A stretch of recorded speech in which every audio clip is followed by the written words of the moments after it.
Thanks for tuning in to The Rachel Hamm Show, where you'll find the inspiration, encouragement, and tools you've been craving. Be sure to hit subscribe and give this video a quick like. Now, here's Rachel. Hi, this is The Rachel Hamm Show. I'm Rachel Hamm. Welcome back. I am excited for you to get to know today's guest that I have. I met today's guest, Victor Avila, Special Agent Victor Avila, about 3.5 years ago when I was running for Secretary of State. I was in Texas, which is where his home is. And we were at our mutual friend, Colonel Phil Waldron's house. And I got to meet him there. And his story is very interesting. His career has been very interesting. And he has some very pertinent and very relevant information for what we're dealing with right now at the border. And so I'm excited to hear also solutions, because we hear a lot about all the problems, but he actually has ideas for solutions. So we're going to talk about that. We're going to talk about some very dramatic things that have happened to him. And it's going to be very interesting for you. And I know that you're going to enjoy it. So I'm going to go ahead and first I'm going to pull up a picture of Victor and I. We were together this weekend at an event, a political event in Las Vegas. And so that's what this is. And I'm going to go ahead and read his bio to you, and then we will bring him on. Mr. Victor Avila is a retired supervisory special agent with Homeland Security Investigations, known as HSI, under ICE, and is a member of the Border 911 team. He is also the author of Agent Under Fire, this right here, A Murder and a Manifesto. HSI is responsible for investigating crimes involving immigration, trade, customs, and border security that threaten the security of the American homeland. While serving with HSI, Victor personally led criminal investigations of human traffickers, drug smugglers, and violent criminals. During his time with HSI, Victor served as an accredited diplomat to Mexico, Spain, and Portugal. Victor advised these governments on complex and wide-ranging criminal investigations, including narcotics trafficking, arms trafficking, human trafficking, financial violations, commercial fraud, and counterterrorism. While on official assignment in Mexico, Special Agent Avila suffered multiple gunshot wounds and survived a violent ambush by the Mexican Los Zetas cartel, where Special Agent Jaime Zapata, I don't know which one, tragically lost his life. Since retiring from HSI, Victor has spoken across the United States, was a candidate for U.S. Congress, and authored Agent Under Fire, A Murder and a Manifesto, recounting the story of the 2001 ambush by the cartel hitmen and outlining, this is a key, a strategy to secure the border. In 2020, Victor also set the world record for the longest handgun shot. Wow. Victor continues to be an advocate for border security, public safety, human trafficking awareness, and the protection of our sovereignty. Victor has been featured on Fox News, OAN, Newsmax, Epoch Times, Telemundo Univision, and various syndicated radio and podcast interviews. With that, I will bring Victor on. Hi, Victor. Hi, Rachel. Great to be with you today. Great to be with you as well. I have a nice compliment that I want to give you right out of the gate, because my husband, I've talked about this a lot, my audience knows, my husband is very discerning. Like, he meets someone and he kind of quickly knows what's what. Like, he probably should have worked for like the FBI or something, like reading people or CIA, because it's amazing to me. It's truly a gift from God. It really is. So he really likes you. Oh, thank you. Yeah, he really likes you. And he doesn't, it sounds kind of bad, but he doesn't really like a lot of people. He's kind of, I think because of that discernment too, you're kind of like, kind of, it's hard. We tend to do that. I tend to do that a lot. And that's just with a lot of the training and stuff that we have. You just tend to do that right off the bat with people. You get to read them immediately. Yeah. Yeah. So it's a very nice compliment when I say that he likes you, because he generally is kind of like, I can take or leave most people. And he's like, I really like Victor. I'm like, oh, okay. All right. So that's a nice compliment. I like you as well. So let's go back to kind of the beginning. And I want to hear a little bit about your time in Homeland Security and what that was like for you. I mean, your resume and bio are very impressive. I know you've done a lot of really important work for our country. Thank you for your service. So tell us about your time at Homeland Security. As a special agent, Homeland Security, a lot of people don't know what HSI does, but we have jurisdictions to investigate anything that has a nexus to our border. If it touches our border, we have the jurisdiction to investigate those violations. So anything that is a smuggling or trafficking of goods and people, counterfeit, other things that people might not realize, like pharmaceuticals, components that not only come into the country but leave our country to want to supply terrorist organizations, counterterrorism, commercial fraud, and of course my subject matter expertise is human trafficking investigations and victim identification. I did a lot of smuggling, narcotics, of course, and drugs. As you can imagine, I'm born and raised in El Paso, Texas, on the border. So having that background and being from there was very, very advantageous to me in my career, and also having the the ability to go into Mexico and know how that functions.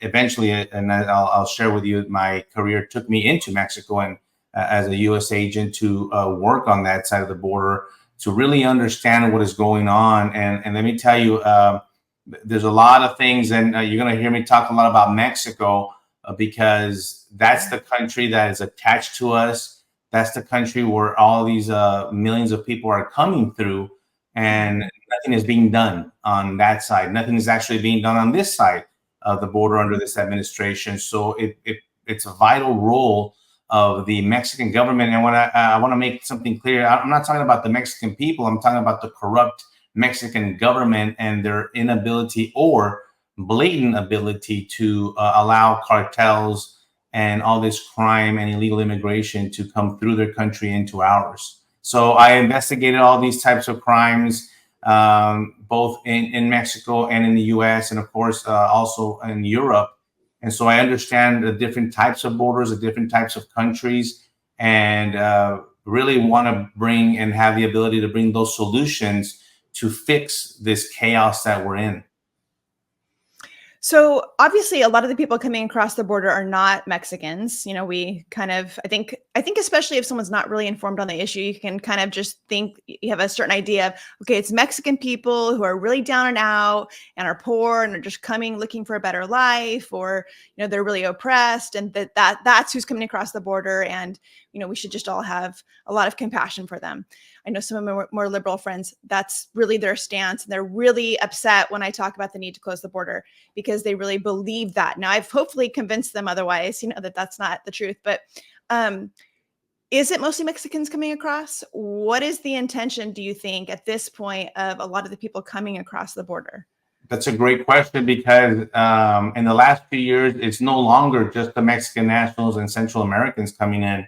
We have people from all over the world, over 170 countries coming into our country. And so that is a big issue because, as a matter of fact, right now, Mexican nationals and Central Americans will be sent back if they're encountered by Border Patrol. A lot of people don't know that. And so what are they doing? They're coming in smuggled. They're coming in through the Canadian border, which I'll be later on this weekend at the Canada-US border. Because that's another issue as well. So the Mexican nationals and Central Americans are saying, well, if they're not going to allow me through the southern border, I'm going to go around and come in through the Canadian border. So that's an issue that we'll talk a little bit more as well. But this is the key, is that we got people coming from countries that I can't even pronounce, African nations, Europe, Asia, Turkey, you name it, and they're coming into our country. A lot of them that we call SIA, special interest aliens. That title is given to them because they come from special interest countries or countries that possibly will sponsor terrorism. And we're talking about countries like Syria, Somalia, Bangladesh, those type of countries that these individuals have been found and are in Mexico, gain access to our country. I interviewed these people when I worked in Mexico years ago. They were held in detention facilities in Mexico, and I would go in there and get special access to talk to them with interpreters and would get absolutely almost no information from them. They're very secretive. They won't talk. They won't provide any information. Once in a while, they would tell me where they were headed in the States, maybe New York, and that's all they would say. But they wouldn't open up and share the smuggling route. They wouldn't share the transit that they did from their home country to how to get to Mexico. Because how did you get to this country right next to us? Because you're coming from thousands and thousands of miles away. And so there's groups out there that specialize in smuggling these individuals or transporting them, if you will, from their home country through the Darien Gap, for example, through Panama. Some of them are flying directly from their home country into Mexico City, and then make their way north, either to California, Arizona, New Mexico, and Texas. And this is the issue that we have individuals coming in that are no longer just that economic migrant that you referred to, that person that wants to come to the U.S. and work, and maybe wanted to become a U.S. citizen and wanted to integrate themselves into our community.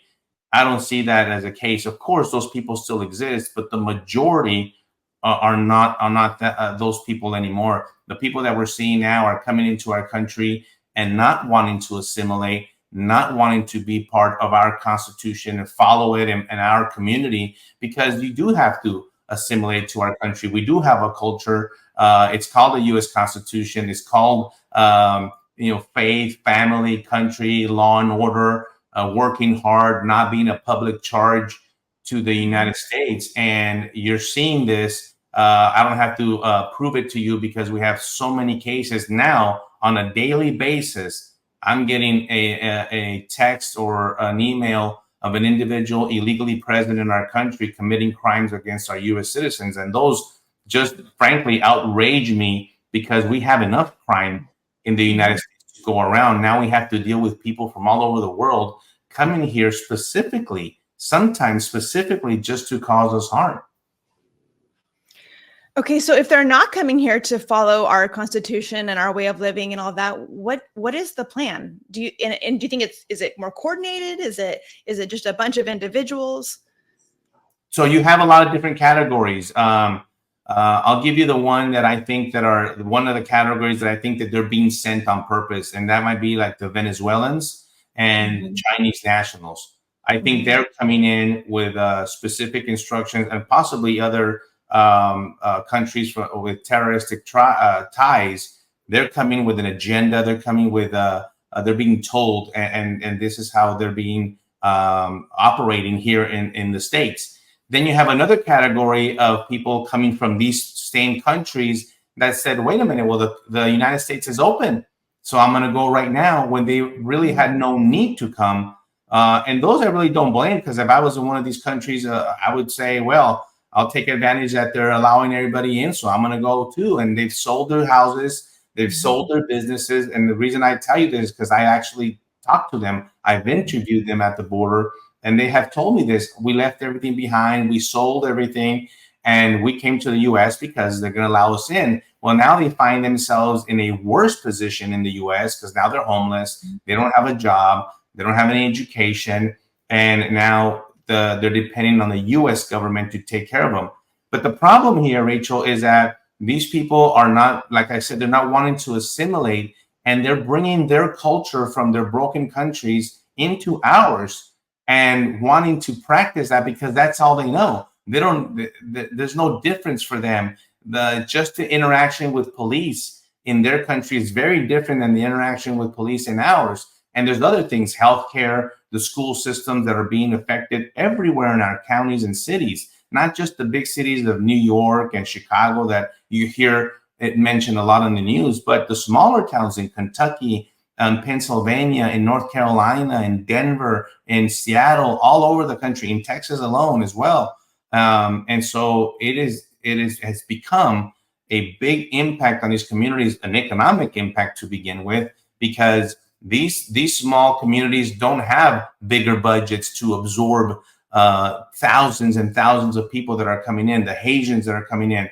They have no resources for them, and they're trying to forcefully force them into absorb into the community by putting them in the schools. The healthcare system is highly affected, and of course, the criminal justice system is one of the ones that I concentrated on, because I speak to a lot of police agencies around the country, and they tell me, well, we don't have more police officers. We don't have additional resources. We have to do with what we have. And at one point, something has to give. Something has to happen. And usually the first thing that breaks is public safety. The first thing that gives is public safety. And we're seeing it throughout our nation with the crime surge from illegals. Mm-hmm. So we've heard a variety of numbers of how many people have crossed the border, and the range is fairly large of like, oh, it's 10 million, it's 20 million, it's 8 million. What number would you say have crossed the border since January 2021? Just under this administration, my personal opinion, we're between 15 and 18 million illegal aliens. And within those, you have the ones that gave themselves up, that turned themselves into Border Patrol. You have the ones that were smuggled, that were never detected, the gotaways. Then you also have another category of known gotaways that officially the number is at 2 million that Border Patrol detected. They saw them on a camera. They saw them or detected them with radar or some other sensor, but they didn't go and get them because they didn't have the personnel to go get them and detain them. But they saw them and they counted them, and they let them in. And I think I might have shown that video of an example of that, because I like to back up what I say. And Border Patrol has done this numerous times because they have been preoccupied with processing the other hundreds of thousands that are coming in, and hospital watch and all these other issues, and putting them in the facilities and transporting them in buses and all that stuff. So it's taken them off the line. And so 2 million of them, known gotaways, have come in. And then, of course, we've detected over, I think, 380, I don't know the exact number, close to 400 on the terror watch list and no-fly list that we actually know about. Under the Trump administration, we had like 17 or something like that throughout the entire 4 years. So that in itself is another huge indicator that people that we don't want in our country for public safety reasons, for national security reasons, are coming into the country. Why would the Biden administration do this? Why do you think, I mean, and I know I'm asking you to assign intention, which you of course don't know, you can only speculate, you're speculating. Why on earth would any leader leave the border open and allow 15 to 18 million people to invade our country? It is an invasion, make no doubt about it. 15 to 18 people don't come in without, it being an invasion. That's an invasion. Why would they do that? It's I think it's several things. I think the big picture and the number one answer I'm going to give you, I think it's ideology. The left has a very different ideology than most Americans, not just you and me. I think most Americans now, believe it, on the left and the right, are like, wait a minute, this is not right. These people are not coming into the country legally, because I'm all for people coming into the country, being vetted and legally allowed to come into the country like we have been in this nation. That's what we're known for. But what's happening now is not that. They're not vetted. They're not, we don't know who they are. Why would you do that purposefully? And there's no doubt about it. It's been done deliberately. Why? Because they undid all the policies that would keep the people out and check and balances of that. But why would you do that? Well, people say it's because of the votes. They want these individuals to vote for them. They will get them into the voter rolls and vote for us. But I think it's also representation. They want to count them in the census, even though President Trump had put that stipulation in the census that you wouldn't be counted if you're illegal. And there was just one question in the census. When Biden came in, that question immediately was removed from the census. So they want to count them. What does it mean when you count 18 million people? Well, it gives you more representation, additional congressmen and women at the House of Representatives, so they can have control. And I think it's about that. I think it's about control. I think it's about this administration wanting the control over the people.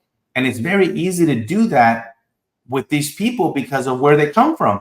They come from socialist, communist countries where that's what they're used to. At the very beginning, when the Venezuelans were coming in, I would hear people say, well, the Venezuelans are escaping socialism. They're escaping the the conditions of their country, and therefore they're going to want to be Republican. They're going to be so conservative and want to vote on the right, and that's not true.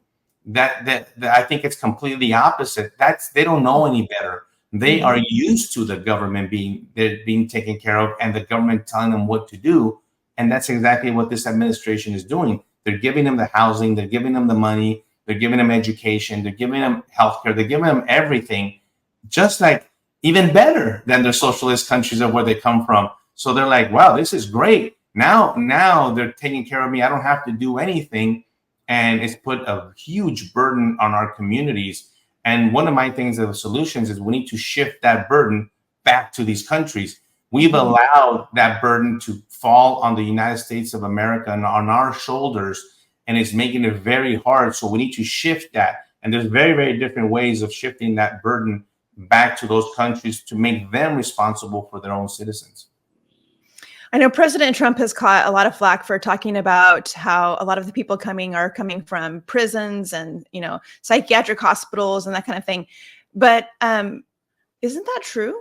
That they're like, especially in Venezuela specifically, they're emptying out their prisons and their psychiatric hospitals and saying you can get out as long as you go to the U.S. and don't stay here. I did an interview with Dr. Phil, and Dr. Phil was shocked when I told him that, because there was and there is a DHS memo confirming that, in fact, they knew that Venezuela was releasing their prisoners from their prisons and rehabilitation centers directly to come to us. Where else did they think they were going to go? Now I believe there's a large group of Venezuelans that were actually sent here that are in Florida. And my contacts tell me these people have been, they're Chavistas. They're Hugo Chavez sympathizers. Forget Maduro. These people go back and are loyal to that ideology, and they're bringing it here, and they're bringing it into our neighborhoods blatantly. And they don't want to accept our way of living and our culture and our law and order. And it's a clash, right? What happens? Something it's clashing, and you're seeing it a lot. The way we see it a lot is when our own citizens become victims of a crime, and we're seeing it by the hands of Venezuelans and other illegals in Georgia and all these others victims that we're not even talking about the fentanyl. We'll talk about that right now. We have hundreds of thousands of Americans dead because of that fentanyl poisoning that's coming to the southern border.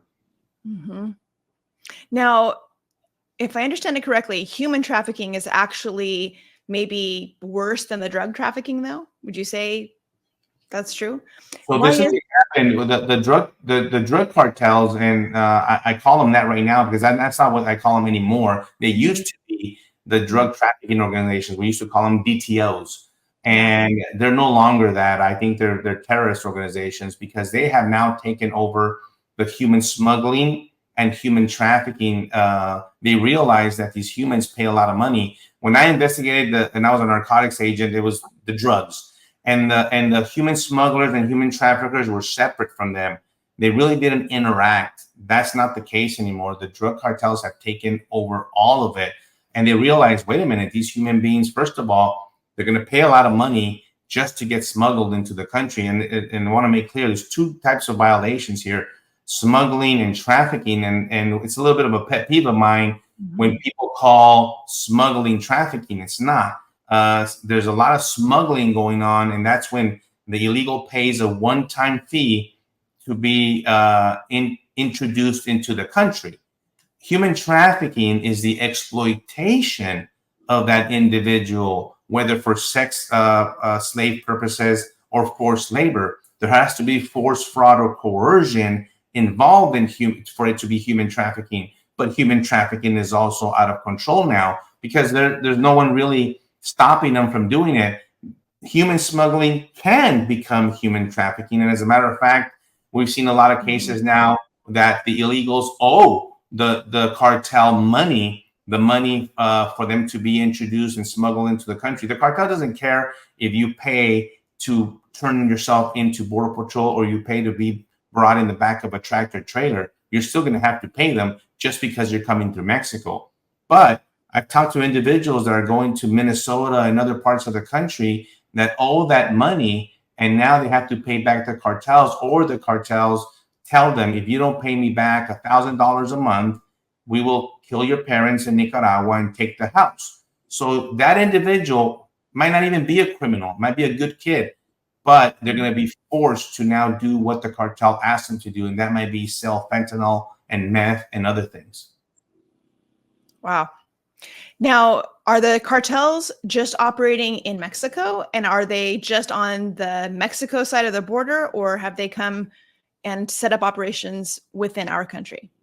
The cartels are 100% present in our country. As a matter of fact, they've always been here. But this is the way I kind of see it, that they kind of were here part-time, coming and going. Not anymore. They're here 100% permanently in these communities, overseeing the distribution of the fentanyl and the meth and the human smuggling and trafficking. Heavily present in every single state. There's this Every single state. Wow.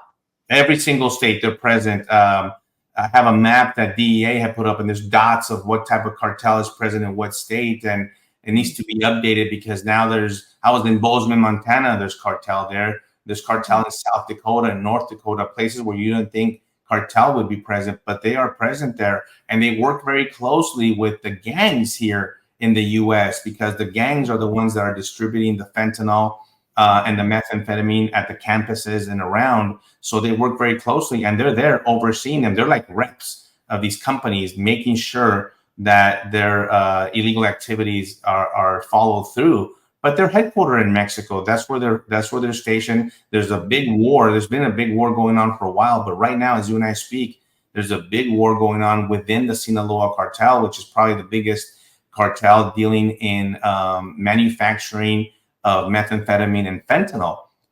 They, along with the Cartel Jalisco New Generation, they have over 100 super labs across Mexico with these press mills, with these meth labs, getting the help from China, who's providing them with the chemicals and precursors that, by the way, always make it into the U.S. because of into Mexico because of the corruption. I never hear of those chemicals and precursors seized at the southern border of Mexico or their ports. It always makes it in. And even now, China is even sending finished product of finished pills. And there's been a lot of attention on this, and there's been a lot of pressure. Mexico is aware of this. And so China is not only still using Mexico, but they started moving operations into Central America because the cartels are also present there. So when the pressure is on, they'll just move into different regions to continue their illicit activities. Why haven't the cartels been labeled a terrorist organization? A lot of things. The economics is one. President Trump was very close to doing it under his term, and Mexico basically begged him not to do it because it would hurt Mexico. And can you imagine Mexico hosting 5 different terrorist organizations in their country? And so it has to do a lot, I think, with the trade. Mexico begged President Trump not to do it, even though President Trump also threatened with the 25% tariffs on that trade. And they came to an agreement, and the Mexican government put their National Guard on their southern border and reduced the number of traffic coming in through their country, telling us that, in fact, they can stop it when they want to. But they had to be basically threatened by President Trump with these financial sanctions, either the tariffs or by labeling the cartels as foreign terrorist organizations. But now that's the past. We are now beyond that. We are now at the point where I think President Trump comes in, they will be declared foreign terrorist organizations. It'll give the United States government a lot of different resources, starting with Department of Defense resources, giving us the ability to seize the cartel's assets and houses and boats and bank accounts and everything, because we know that cartels operate because of the money and the power. That's their ideology. That's the reason why they do it. It might be different than the ideology that ISIS has or the Taliban. But to me, I don't care about the ideology. I think death is death. And if you look at it, the cartels are actually more responsible for more deaths than any other terrorist organization combined. They have killed hundreds of thousands of Americans with the fentanyl poison, and no one seems to react in this country. Imagine if China or the Taliban or ISIS shot and killed 300,000 Americans, or bombed us and killed 300,000 Americans. I think there would be a response by the United States government. But for some reason, because they're killing us with these counterfeit pills, it's okay. And no one is doing anything about it. But I'll tell you who's not okay with it is the families that have suffered the loss of their loved ones by a counterfeit pill. And I've met these families and I've talked to them. I've gone to their rallies in Washington, D.C., like the Lost Voices of Fentanyl. And like you also mentioned about the pills are everywhere. I mean, in all the schools and all the universities, you can get pills anywhere. I could get pills today if I wanted, right? That's rampant. And a lot of those are, people are thinking they're taking something even as simple as, what's the ADD medicine that everyone likes? Adderall. We got Adderall, Xanax, Oxycontin, Percocet. They look exactly like the real pill. And so 7 out of 10 of these black market pills are counterfeit and laced with fentanyl. That's according to the DEA, not to me. And so you're playing Russian roulette with your life now. And I have a college age kids, and I tell them, I beg them not to take a pill because pills are more easily accessible to them than even alcohol. Yeah. Oh yeah, absolutely. In fact, you have to have that ID to get the alcohol, but you can go buy the pill from anyone, anywhere. Okay. So I think it's interesting that you were saying that President Trump was negotiating with the Mexican government to, for them to try to convince him to not call them a terrorist organization, because the question was asked this weekend, I think maybe of you, it might've been Jason James who answered it. I don't remember which, but about what's the difference between the Mexican cartel and the Mexican government. And the answer was there is no difference. It's one and the same. They're one and the same. Yeah. So President Trump is negotiating with the cartels about whether or not the cartels should be called a terrorist organization. I'm just thinking, don't negotiate with terrorists. That's a good point. And I would get this a lot when I worked in Mexico. Two of the top, the highest levels that I work with, the head of the Mexican Federal Police, which was also a cabinet level member. Not only was he the head of the Federal Police, he was also the head of think of him as the Secretary of Homeland Security. And he is in prison in New York now for being a Sinaloa cartel member and engaging in drug trafficking and money laundering. And people would ask me, well, why are you working with him? Well, it's not that. Well, that's who the government of Mexico put. And so we knew this. It's not like we didn't know this. And so it was a very difficult challenge every day trying to navigate with these people because we knew they were corrupt. We just were trying to find out who they were aligned with and who they work with and what information we could share or not share. And so it's very, very difficult because, in fact, the cartels are running a parallel government in Mexico. I think you'll find this interesting because of your work with the cartels. Our coalition of Secretary of State candidates, when we first started, received a phone call. Matt received a phone call from a cartel member saying, we've heard you're getting together and talking about election integrity. Stop talking about election integrity. And we were threatened. Why would the Mexican cartels have an interest in election integrity? Very interesting. It's all connected. It's all connected. It's because look at them right now. They're enjoying the best of times. If there was a good time to be a cartel member, is right now in the last 3.5 years. Yeah. Because this is the best time that they have been allowed to bring in drugs, people, get involved in the lime trade, the petroleum trade, the steel trade, many other things, real estate, so many other things in their money laundering schemes. So they love it right now. As a matter of fact, back in the day when I was a narcotics agent, you would take down a load or seize something from the cartel, and it was like business as normal, right? Because they had that incorporated in their losses as their business. But now they get upset anytime anything gets seized because they don't like it. They got so used to bringing in so much drugs, so many people in this country that now they don't like it when some of these seizures are taken down at the ports of entry. And let me tell you, we've had a record number of seizures of fentanyl at our ports of entry and in between the ports of entry. But people think, and the left, you'll hear them say, well, you see, the border security is working because we're taking down all these drugs. Well, no, I'm here to tell you that's actually the opposite.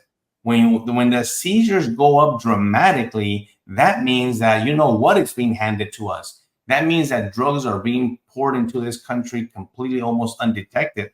It's the opposite. When the seizures go down is when we're actually doing something about having the drugs come in. It's the opposite effect. And so interesting. the record numbers of fentanyl and all that is just telling us that it is just pouring in, and we're maybe grabbing 10% of it. Okay, so I want to hear about your story and what happened to you at the end of your time at Homeland Security. But before that, real quick, I think it's interesting that you mentioned Canada, because I had a dream. Sometimes I kind of see things in my dreams. God speaks to me a lot through dreams. And I had a dream that everybody was looking at the Mexican border, very hyper-focused on the Mexican border. And I turned, you know how dreams are, like in the dream, I could see both the Mexican border and the Canadian border. So I'm seeing everyone's looking at the Mexican border, and I turned and realized the Canadian border was where the worst things were going to happen. Something worse was going to happen there. I don't know what, but I knew in the dream, it was like, whoa, everybody, hold on. How about some of you look at the Mexican border and some of you look at the Canadian border, because something is getting ready to happen. And yes, I'm glad to hear that that's happening. Sounds like. It is not ignored. Let me tell you, it's not ignored. The Canadian border is very much in play here, mostly for, yes, illegal immigration, but terrorism is the number one thing over there, because it's a lot easier for some of these terrorists to, especially when it's very hot in Mexico and all the attention is down there, like, well, forget Mexico, we'll just go through Canada.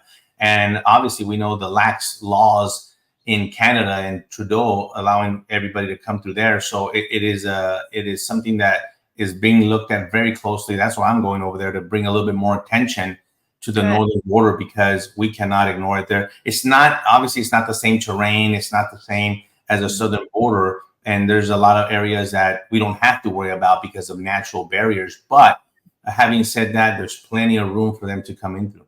Yeah. Good. Well, I'm glad you're looking at that. Okay, so let's talk about what happened to you. And I can't remember if it was in something I read on your website, maybe, or somewhere. I got the idea that what happened to you at the end of your career that nearly cost you your life, you weren't maybe totally trusting in the fact that your government had your best interest at heart in the situation. So I want to hear about that. So if you can tell us what happened to you, what were you working on, and what happened as a result? When I was in Mexico, we're working on everything. Mexico is, at that time, this is 2000. I was there from 2008 to 2011.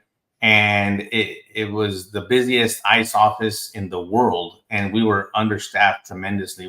We started off with like 4 agents. And it was just a tremendous amount of work, from money laundering, fugitives, human trafficking, human smuggling, obviously the drug cartels, all of that, a lot of work. My focus was, I was in charge of the Global Trafficking in Persons Initiative, and I was taking down human trafficking organizations that were bringing in victims from Mexico into the U.S.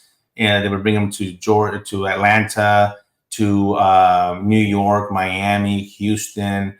And I was successful in that, believe it or not, because the way the Mexican government saw it, believe it or not, these rough, corrupt police officers, once they interviewed a victim of human trafficking, they were blown away by the horrors of what they went through.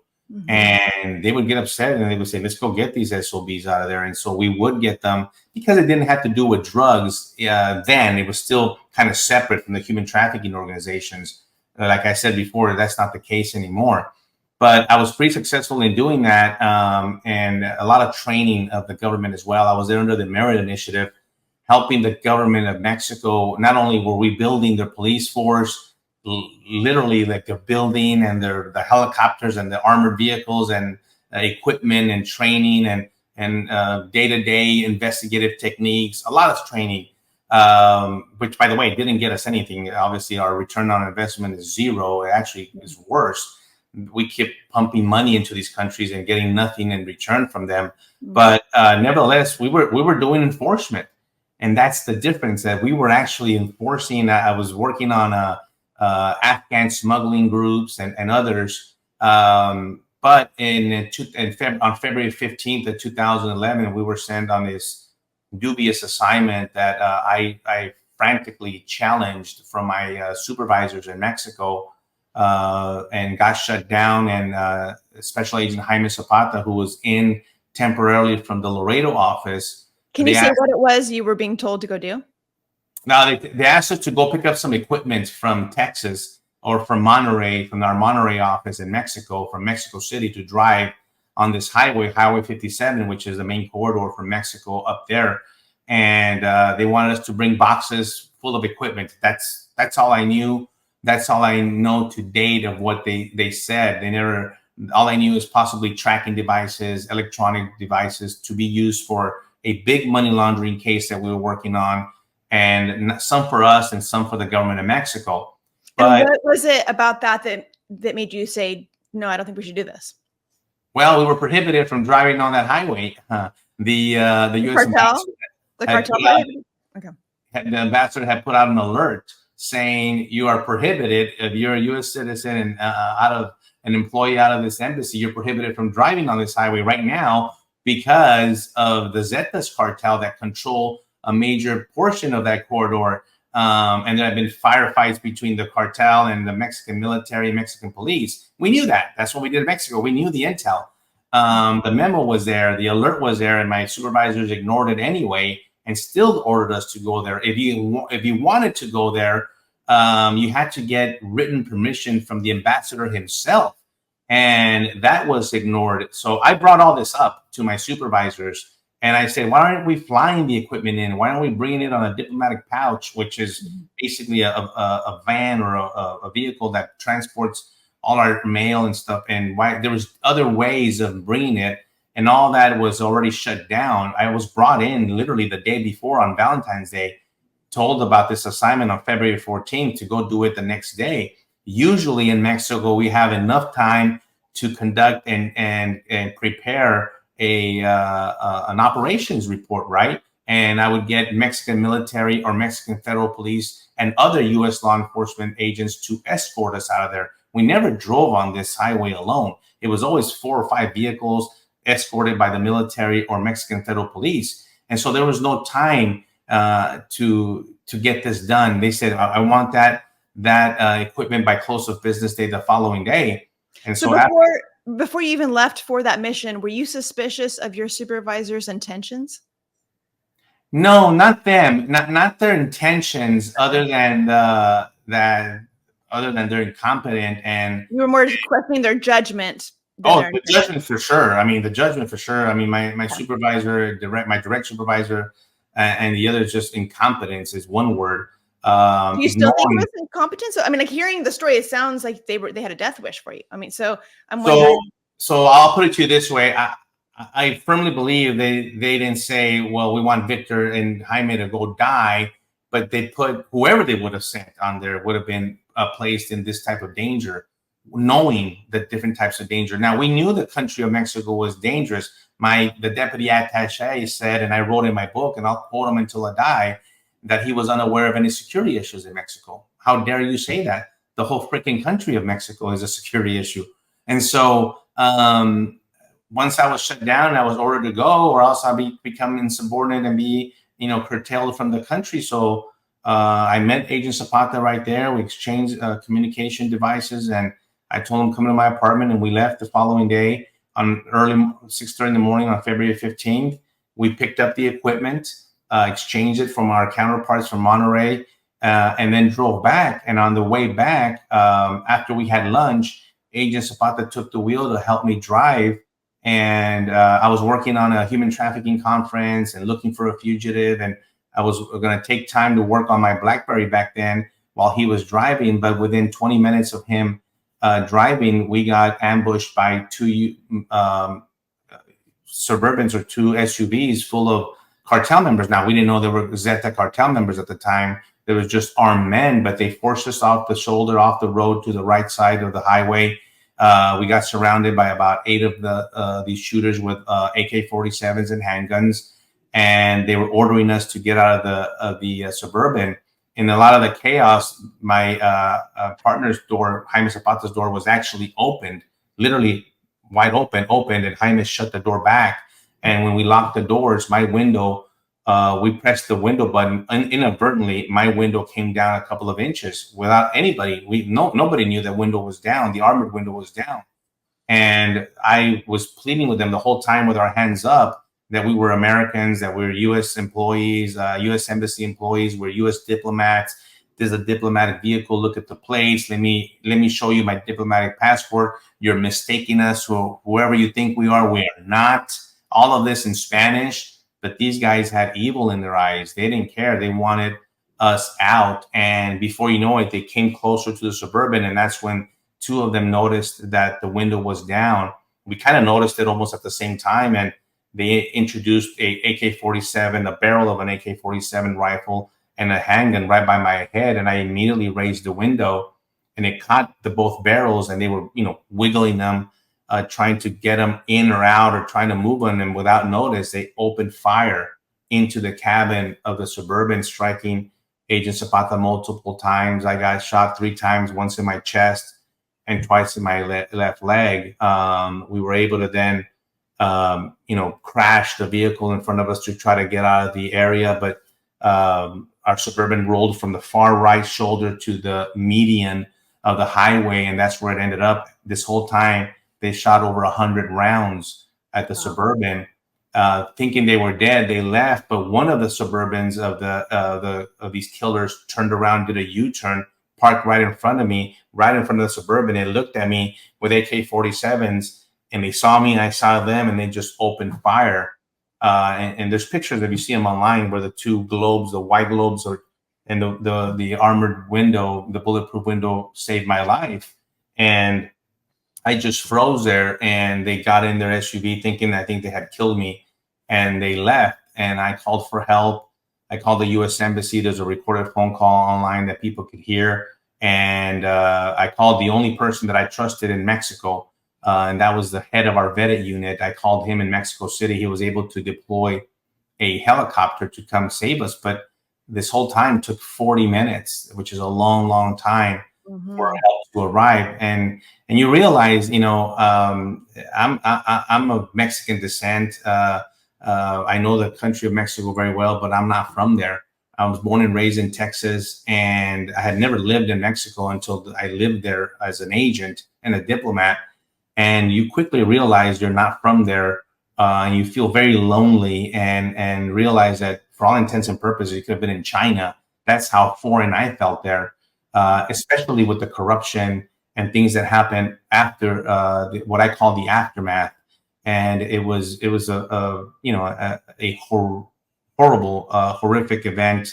We lost Agent Zapata in the line of duty. I'm here by the grace of God to allow me to stay in this country. So I went through that recovery of survivor's guilt, PTSD, and all the horrible stuff for several years. It wasn't just a couple of months. It hit me for several years. Really, really bad times. And you mentioned earlier, I didn't get the backup from my agency. The Obama-Biden administration really turned the tables, were successful in turning the tables, and somehow not only not giving us the support, but somehow blaming me for it. Like, all I did was work very hard, and was a very loyal, good worker. I was proud of my work as an agent, and they didn't care. They didn't care that I arrested child traffickers or arrested drug traffickers, 1 or 0 or 1,000. They didn't care. It didn't matter to them, and we didn't get the backup that you would think other law enforcement agencies would normally do. One, this had never happened before, so there was no precedent for that. They didn't know what to do with me. They really, literally did not know what to do with me. Eventually, my family and I got pulled out of the country and sent to Washington, D.C., where I did my physical recovery. But in the book, you'll read a lot of these details. And believe it or not, I get more feedback. I don't get questions asked about the shooting. That's pretty cut and dry. It's the aftermath that people get very outraged. Like, how in the heck can a U.S. agent and his family of the fallen officer be treated this way? That's what we did. We got treated and failed poorly. Also, two of the weapons used against us were part of Operation Fast and Furious. You remember? I was going to say the weapons that shot you were probably ones that we gave them. Oh no, that's for sure. They came from the United States, and Eric Holder and all of them involved in this. So maybe that has something to do with it. We sued the government to try to get answers. That went nowhere. It was all dismissed. There's no recovery. And maybe that was some retaliation because we did that. I don't know. To this day, I can't tell you the reasons. All I could tell you is what we actually went through and what my family and I went through, and we felt. We went through financial distress, almost filing for bankruptcy. A lot of bad things happened to my wife and I. But let me tell you, because of God and our faith, and I give a lot of credit to my wife to stick with me, because I wasn't a really good person to be around with. I was going through a lot of really, really bad emotions and mental anguish and all this anxiety and depression. And I really thank God for my wife to have been there to stick it out with me, because she really had a reason to say, I'm done with this guy. I'm gone. And here we are after so many years with, I use the word resiliency a lot, because my kids were young and they stuck through it. They went to a bunch of schools. They moved to a lot of places, not just different countries, but different states, different schools. And it's very difficult at that age to do that. And so we continue to fight. I eventually took a medical retirement in 2015 and separated from the agency, which was a good thing for me, because the agency was the one that was kind of keeping me down. I realized very, very late in the game here that they didn't want me back. And this whole time I was thinking, I'm going to go back and I'm going to go back and I'm going to work. And they didn't want me back. They didn't accept me back. So it was very, very difficult for me to accept that. I've been in law enforcement since the age of 22. And all of a sudden, when they take that identity from you, and it is an identity, a lot of times I came to grips with, well, I'm not just an agent. I'm not a law enforcement officer. I'm a husband. I'm a father. I'm a son. I'm a brother. I'm all these other things. And I understand that. But in the law enforcement world, a badge and a gun really defines you. And it really separates you. Even within my own family, they always saw me as that. And one day it was stripped from me. And I had a very difficult time. Do you think that our government didn't want you back because of your ideology and because of you being too good at what you did? Is that possible? I don't think the ideology. I think they were afraid of what I would say. Of what. That's what I mean. That's what I mean. Like, is it because of like you wanted what was good and right, and they did not? Yeah, I'm plain and simple. Listen, I'm a flawed man, but I have a pretty clean background, and I didn't do anything but work, and I worked very hard, and I sacrificed a lot and neglected my family for many years with this job, missing birthdays, and that's just the nature of the job. And I understood that. My wife understood that. With that you go into these professions knowing that, and that's not an excuse. That I accepted that. But what happened to us and beyond no longer was that part of the job. This was very separate. Now it felt like retaliation. And all I wanted to do was work. All I wanted to do was, I speak around the country and I say I was proud of being a working agent. And people ask me, what do you mean working agent? Well, I worked. I like to work. Not everybody works. And I like to work. I loved it. In Mexico, I was very torn because I worked the most that I ever worked in my life, and I neglected my family the most that I ever had. And it was a very weird feeling because I loved working. I loved being away and doing what I was doing, and I hated not being at home with my family. It was a very, very scenario that I was in. Is a very unique scenario. And my wife, as understanding as she was, at one point in Mexico, she's like, okay, this is enough. You're at home, maybe a week out of the month, and your kids are not even recognizing you anymore. And so it takes a toll. It takes a toll in a lot of aspects of your life. Absolutely. Well, again, thank you for your service. Thank you for the sacrifices you've made to help make our country a better place and are continuing to. Obviously, I know that you and I both are even if we're not in official capacities, we're doing everything we can do to help save the republic. That's right. Okay, so that leads me to, if you can believe, we only have a couple minutes left. So I want to talk about, we're praying President Trump gets back into office, obviously. And if President Trump were to get back into office, let's say when he gets back into office, and if he were to call you and say, Victor, I hear that you have a plan for how to take care of the border situation, which he, of course, has already made very clear he intends to do something about it, to not only to close it, but to deport a lot of these people. I mean, I know that I said a lot there, but what would you say to him if he were to call you? Well, this brings a smile to my face because I'm ready to go back and serve. I've had this conversation with President Trump, and I've had this conversation with Tom Homeland, who I know Tom Homeland will be part of the administration. Tom has made it very clear that if President Trump comes back, he'll be back. And I've had these conversations. I'm ready to come back and serve in a capacity where I want to be part of the solution, because we know the solutions, and I'll share some of them with you. Some of these solutions are very common sense, very easy. Some of them we already practice them, like remain in Mexico, and catch and release. Those are policies that can be they're going to be easily be reversed on day one. Yeah. But because of the damage that the Biden administration has caused in these past 4 years, we really have to do different things. And there's different avenues here. One, we have to deal with the foreign policy and the governments, right? Starting with Mexico. And yes, one of them is declaring the cartels as foreign terrorist organizations. Second, I think we go beyond tariffs and possible sanctions against the government of Mexico for not cooperating. You got to understand that all the illegals that are all over the world in Mexico are illegally present in Mexico. And Mexico has one of the most strictest immigration laws that there is, stricter than ironic. ours. That's ironic. And they just choose not to execute it. I'm willing to help the U.S. government to help them help us, but not help them when they don't help us. There are governments like El Salvador that is helping. You've seen what they've done in their country. Governments like Panama that really want to work and really want to do something in conjunction in this binational type of agreement, but Mexico is not there yet. And we need to really work that angle on the foreign policy side. And because I work there and I understand how that works, I want to be able to bring those expertise to President Trump. Now, on the other side, on the U.S. side, you've heard about the mass deportations, and it is going to happen. And it's a cumbersome task, but it's going to have to start. And it's not whether we have a choice or not. It's not a choice anymore. If you hear the left saying that they're going to call us every name, you're going to see the first pictures of the first family being deported, and we're going to be called evil.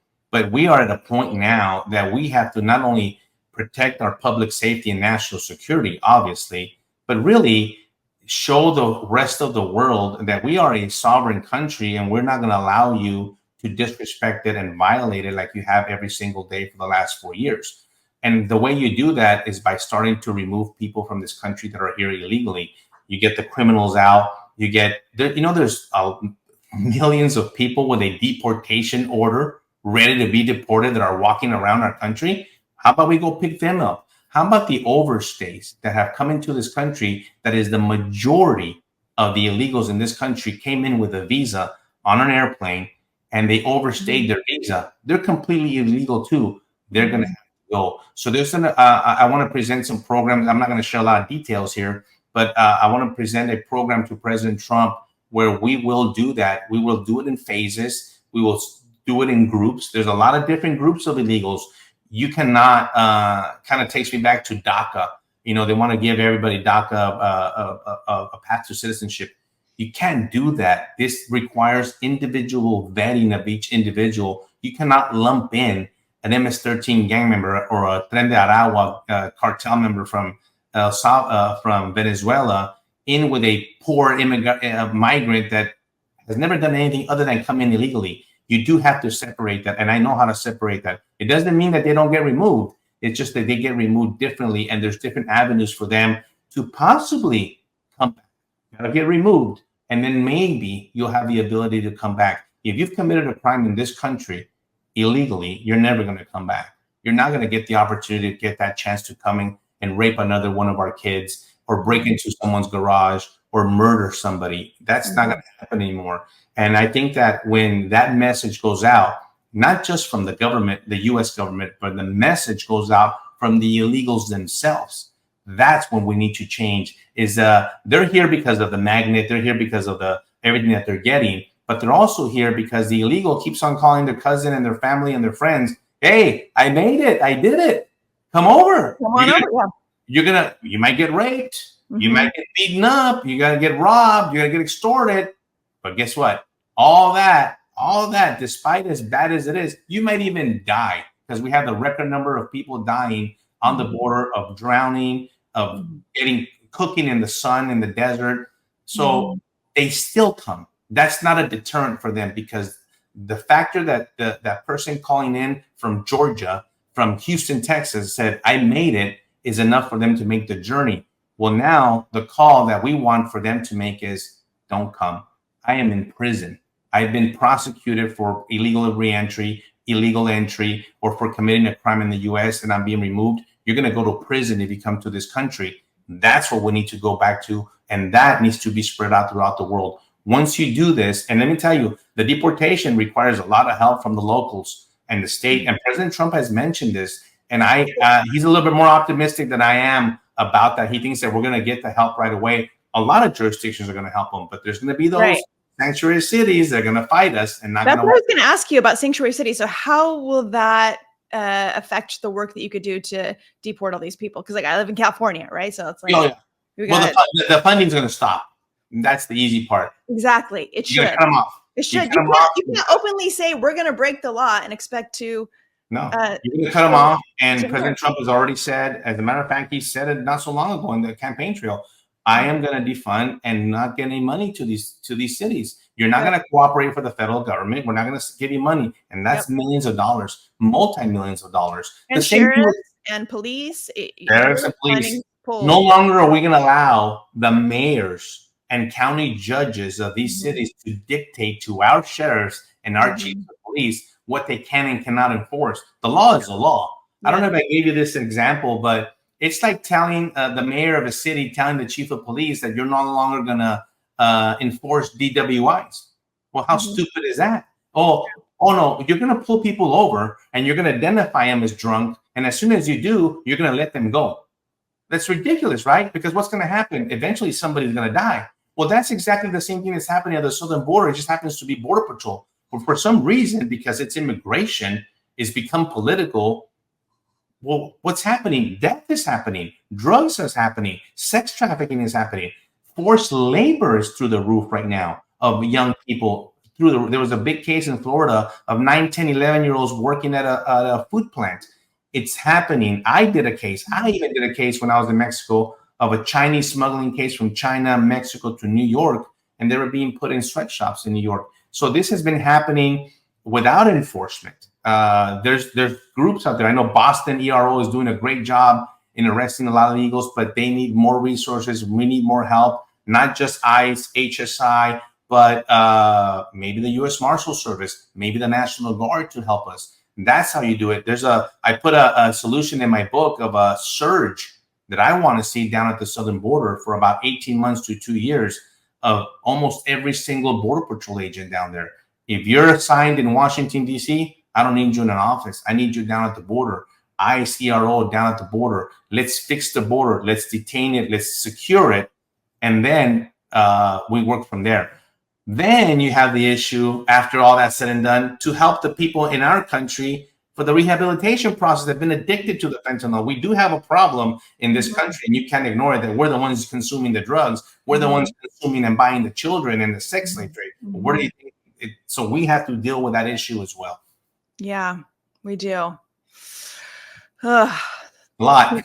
It's a lot. And, really, I think our only hope truly is a massive spiritual revival and awakening. Because if the hearts of men remain so dark and continue to, long for pedophilia and pornography and the drugs and all that stuff, that it's a spiritual decay that is causing even the hunger and the market for these things. And so I pray that You're so right. You're so right. I think I want to be able to have, when I speak around the country, I've been speaking more about this, about the aftermath, about my faith, about how we need to change where we were in this country. And I'm talking about faith. I'm talking about family. I'm talking about a two-parent home. You see, Mhm. in my career, the two things that I saw in the criminal world was the fatherless home and drugs. They were almost always one or the other or both involved in that criminal's life. Yeah. And if you could change that at the core, which is God is non-existent. It's how about bring God back into the family? How about we fix the family nucleus and nuclear family? You would solve and bring down those bad statistics immediately, like the dropout rate, the education, crime, all these other things. And so I think that it gives us an opportunity to really, when we fix the border and get these bad people out, to really focus on our society, on ours, because that's where we want the money to go. I'm okay with spending the money, but I want the money being spent here to help us. I'm working on something called a blueprint to save America. And it's basically about how cities and schools and the government can partner with faith organizations to create marriage classes, parenting classes, mentorship, to try to help with this problem, to kind of go from where we are with such a high divorce rate, fatherlessness, all the things that you just mentioned too, like drug use, to shift that. I think that we need like spiritual mothers and fathers to help this generation who haven't been parented really that well, or who have been, with divorce homes where there's just a lot of things that can fall through the cracks when parents are going through the divorces and, whatever. So, so I'm hoping that maybe when President Trump gets back in, I can help implement some of these ideas into communities nationwide. It starts local. I'm a big advocate of local politics, local involvement. This is where you have the ability to make the biggest difference. A lot of times we get caught up with the White House and the president, and we feel so like we have no voice. Well, the biggest voice and the biggest impact you'll have is right there in your block, right there at your city council and your school board and your county commissioner. That's where you. If we start focusing there, because who has the left, they've done it like that. And so we need to retake that from the local level, because politics goes from the bottom up, not the other way around. And I think that if people start getting involved and just become aware, just be aware. And I think it's our civic duty now, because of where we are in this country, that you have to pay attention. I know we're all busy. I know we all have practice and kids and birthday parties and bills and we're stressed out. But I think we owe it to this country for what it's given us to pay a little bit of attention. And when you pay attention and become a little bit aware, you'll be surprised the different decisions that you will make. Yes. And some of us are in stages of life like you and I, where, we can do more and can and should, right? Our kids are a little older. Life is settled down a little bit. Our schedules are such that we can do more, and we are. But, yes. But yeah, everyone needs to do whatever they can do. I liked how Joe Hoft this weekend, he talked about that conversation with just one person and how it changed what that person believed. I can't remember what the subject was. Do you remember what I'm talking about? Where he was saying, I remember him saying about talking to that one person, because it's one at a time. Yeah, that one person believed whatever it was wrong. And so Joe just had a quick conversation with him, and the person, by the end of the conversation, completely changed his mind about how he felt. And so it's so easy to underestimate the power of one, right? But if you just one at a time, those conversations that slowly just help people see something completely different than they've seen it before. Because a lot of times it's just that people are not paying attention. They don't know. They're not informed. They're still listening to mainstream media, whatever. And you can have a quick conversation with someone and just see the scales come off their eyes and shift something for them. So everyone can do that. Everyone watching this can do that. That one-on-one conversation. So Victor, thank you so much for coming and sharing not only your personal story. Really enjoyed it. Thank you. Your effect on the nation as well. And thank you for, again, your service in the past and what you're continuing to do. May God bless you and your family and your children. And may your children be healthy and vibrant and not fall prey to any of the schemes of the enemy that are taking place right now. So I really appreciate that, Rachel. Thank you. You have a good one as your health. And I really enjoyed the interview. Great questions. thank you. Well, thank you guys for watching. I will see you next week. I have another interview lined up with someone Victor and I were with this weekend. Greg, I forget how to say his last name, Strenstrom or something like that. I'll get it down before I interview him. But he has a very interesting thing to share as well about basically who's really running the country. And it was after an investigation that he did nationwide about why investigations kept getting to a certain point and then not continuing on in multiple different scenarios. And he found the answer was they all ended up at the same place within each state. So he's going to come and share about that. It's very, very interesting. And he also has some lawsuits that he's initiated that are making their way up to the Supreme Court.